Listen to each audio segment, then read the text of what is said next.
Dissolver has this phrase, brewed until surreal. And after visiting the Durham taproom, I think I found one of those beers that perfectly exemplifies that.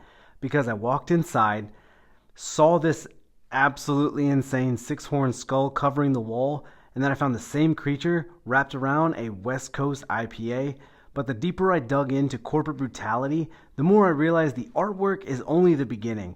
There's a local artist, a North Carolina malt house, hops from the other side of the world, a second Dissolver tap room, and a beer that apparently is enjoyed enough to keep rebuilding. This right here is Corporate Brutality, and this thing is pure Dissolver. What's going on, guys? Benny here with Brewed and Barbells, where we lift pints and weights, and today we're talking about our friends over at Dissolver. Now, I've had the chance to experience both Asheville and Durham locations, and the more time I've spent around the brewery, the more I've started understanding what makes them so different, because these guys don't seem interested in simply just brewing great beer and putting cool labels on it. Everything is connected. The beer, art, tap room, the names, the people they collaborate with. And Corporate Brutality might be one of the best examples of what I've found so far. This right here is a 6% West Coast IPA, originally created with Brutal Bohemian to celebrate Dissolver's opening of their Durham location. And the one thing that pulled me in was the artwork. I recently visited Durham's location, and if you've never been there, the visual identity hits you immediately. Then you walk in, you see this thing. Massive skull, six horns coming out of it, third eye kind of energy. You got red, black, and teal colors, completely ridiculous in the best way possible. Then, that's where I found Corporate Brutality. Same artwork, same monster. That's one of those moments where I don't need someone to sell me the beer anymore. I'm grabbing it. And that's where I learned this artwork and the beer were actually connected to the story at that location. Corporate Brutality was originally brewed to celebrate Dissolver's Durham opening, and they even specifically said that the artwork decorating the beer is the same artwork that decorates the Durham tap room. So now I want to know who made this. The artist is Zach Bender, working under the name Brutal Bohemian, and once you understand his style and the collaboration makes sense. Zach describes Brutal Bohemian as dark, surrealist art inspired by tattoo imagery and nature, with like a reoccurring balance between life and death. Look back at that skull. Now, the description makes perfect sense, right? So, you've got something obviously dark and aggressive, but extremely detailed. It's almost beautiful because it's unsettling. And Zach identifies this exact piece as his six-horn skull mural created for Dissolver. And that's something I don't think breweries get enough credit for when they're doing it well. Beer gives artists a completely different canvas. Sometimes literally the can, sometimes a wall. In their case, it's both. The artist gets exposure, the brewery gets an identity nobody can create, and the customer gets something they will remember. I'm not going to remember every black and red IPA label, right, I've ever seen, but I'm remembering this can label, that skull, and that is Brewed Until Surreal. And this brings us right back to Dissolver, because their motto isn't "we make weird beer," it's Brewed Until Surreal. That's the difference, because they say their goal is to explore both the old school and new school brewing techniques while working with farmers, artists, and makers to expand both flavors and visuals beyond what you're normally used to expecting.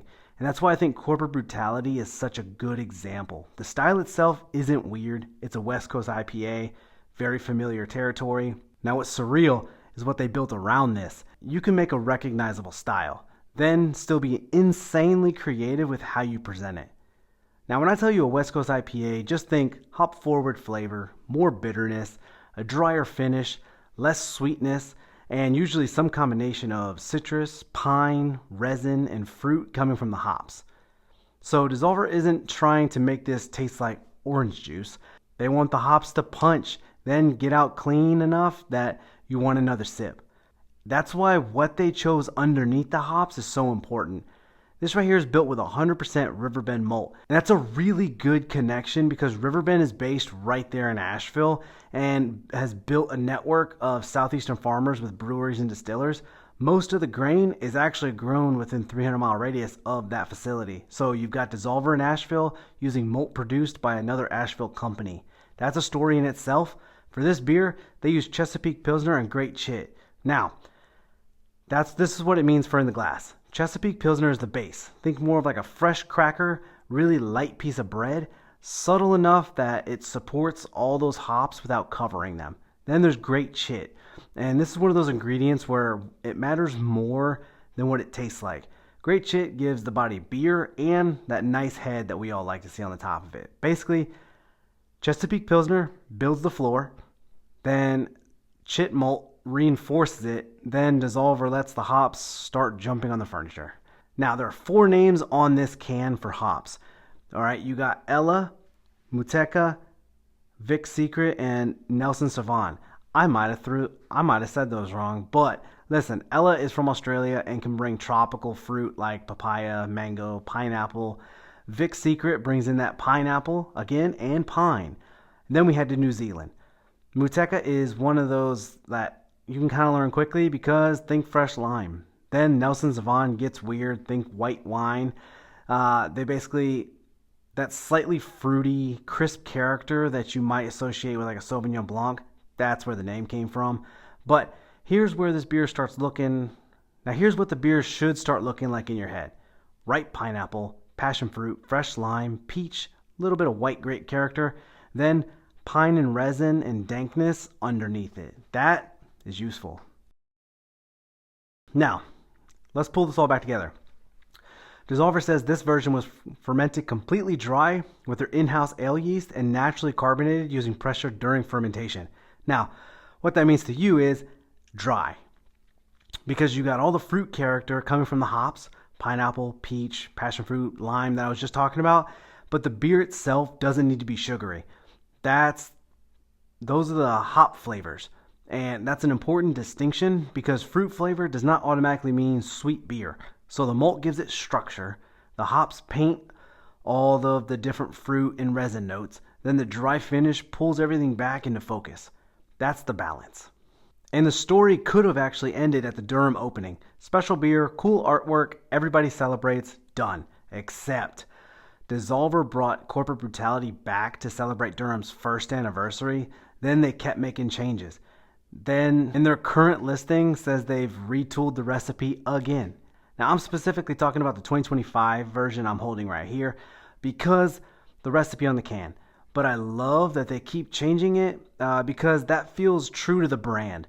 Brewed Until Surreal doesn't sound like a company that's going to say, well, recipe's finished. They're still exploring. The beer is tied to the Durham opening, but now the beer itself keeps growing too. And after visiting both locations, this one clicks to me. Asheville gives one side of Dissolver. Durham gives me another. Corporate Brutality connects them together. You have a lot of North Carolina pride here. Riverbend brings in the local malt connection. Brutal Bohemian brings in the artwork. Australia and New Zealand bring completely different hop profiles, and Dissolver puts everything together underneath one enormous 6-horn skull. That shouldn't feel cohesive, but somehow it does. And there's something bigger here that I think craft beer can learn from. Your beer doesn't have to carry the entire story itself. The taproom can be a part of it. The artist can tell part of it. The ingredient producers can help with that, or the brewery tells part of it as well. Then the customer experiences all of those together. That's how you create something people remember. And when I talk about the stories behind the beer, this is what I mean. Corporate Brutality isn't interesting only because it tastes good. It's interesting because I can follow the beer backwards. Back to Durham, back to Zach, back to Riverbend, back to the hop farms that they were made at, and back to Dissolver, who decided this weird thing deserved another batch. That's a story. So, Corporate Brutality, 6% West Coast IPA, light, supportive malt underneath, pineapple, lime is actually pretty present in this, peach, passion fruit, and that nice white grape finish on this. I like that very slight pine and resin dry finish on this. But you surround that with one of the coolest piece of brewery artwork I've seen in a while. And yeah, I think the name fits. But more importantly, I think the beer fits Dissolver. It's artistic, it's technical, it's collaborative. There's intention behind every piece of this. If you guys enjoyed this one, hit that like button. I'd appreciate it. Subscribe to the channel because we're going to keep digging deeper into beer without turning it into a chemistry lecture. I want you to understand what you're drinking, who made it, why they made it, and what those ingredients are actually doing for you in the glass. And let me know below, I'd love to know, if you were building this beer, which character are you chasing hardest? Pineapple, fresh lime, white grape, or that old school sticky pine and resin? I'm Bennett with Brewbots and Barbells, where we lift pints and weights. I'll catch you on the next one. Cheers, guys.